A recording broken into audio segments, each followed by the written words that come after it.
സൗഹൃദത്തിൽ നിന്ന് ശത്രുക്കളായി മാറിയ ഫെരാരിയുടെയും ആൽഫ റോമിയോയുടെയും കഥ എത്ര പേർക്കറിയാം? 1906 ഇറ്റലിയിലെ മിലാൻ നഗരത്തിൽ സൊസൈറ്റ അനോണിമ ഇറ്റാലിയന ഡറാക്ക് എന്ന പേരിൽ ഒരു കാർ കമ്പനി തുടങ്ങുകയാണ്. എന്നാൽ ആ കമ്പനി അധികം വിജയിച്ചില്ല. പിന്നീട് 1910 അതിന്റെ പേര് മാറ്റി ആൽഫ എന്ന് പുതുക്കി. ഇതിന്റെ ലക്ഷ്യം സ്പോർട്സ് കാറുകൾ നിർമ്മിക്കുക എന്നതായിരുന്നു.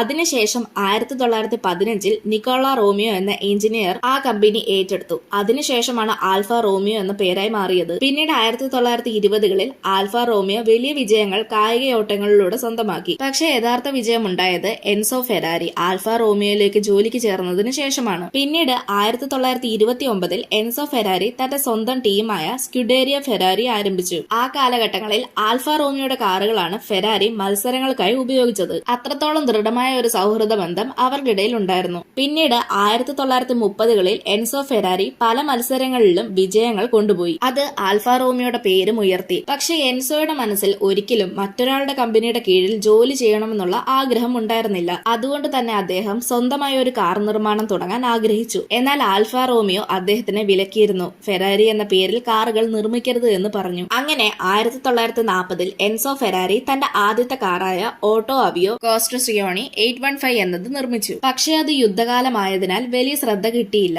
പിന്നീട് 1947 അദ്ദേഹം ഫെരാരി 125S പുറത്തിറക്കിയത്. അതായിരുന്നു ആദ്യത്തെ ഫെരാരി കാറും അതിന്റെ എഞ്ചിൻ എൻസോ സ്വയം രൂപകൽപ്പന ചെയ്തതുമായിരുന്നു. ഇതിനുശേഷം ആൽഫ റോമിയോയും ഫെരാരിയും തമ്മിൽ മത്സരമാകുന്നു. ഒരു കാലത്ത് ആൽഫ റോമിയോയെ സഹായിച്ചത് ഫെരാരിയാണ്. പിന്നീട് ഇവർ രണ്ടുപേരും മോട്ടോർ സ്പോർട്സിലും കാർ ഇൻഡസ്ട്രിയിലും ഒക്കെ ഏറ്റുമുട്ടി. 1950കളിൽ ആൽഫ റോമിയോ ഗ്രാൻഡ് പ്രിക്സ് മത്സരങ്ങളിൽ വിജയിച്ചു. പക്ഷെ ഫെരാരിയുടെ കാറുകൾ അത്രത്തോളം തന്നെ ശക്തിയായി വളർന്നു. പിന്നീട് 1951 ഫെരാരി ആൽഫ റോമിയെ ഗ്രാൻഡ് പ്രിക്സിൽ തോൽപ്പിക്കുകയും ചെയ്തു. ഇന്ന് ആൽഫ റോമിയോ സ്റ്റെല്ലാന്റിസ് എന്ന കാർ കമ്പനിയുടെ ഭാഗമാണ്. ഫെരാരി സ്വതന്ത്ര ബ്രാൻഡായി കാറുകൾ നിർമ്മിക്കുന്നു. നിങ്ങൾക്ക് ഫെരാരി കാറുകളിലെ ഏറ്റവും ഇഷ്ടമുള്ള കാർ ഏതാണെന്ന് കമന്റ് ചെയ്യ്. ഇതുപോലെയുള്ള കൂടുതൽ വീഡിയോസ് കാണാനായി ചാനൽ സബ്സ്ക്രൈബ് ചെയ്യാനും ഇൻസ്റ്റഗ്രാമിൽ ഫോളോ ചെയ്യാനും മറക്കല്ല്.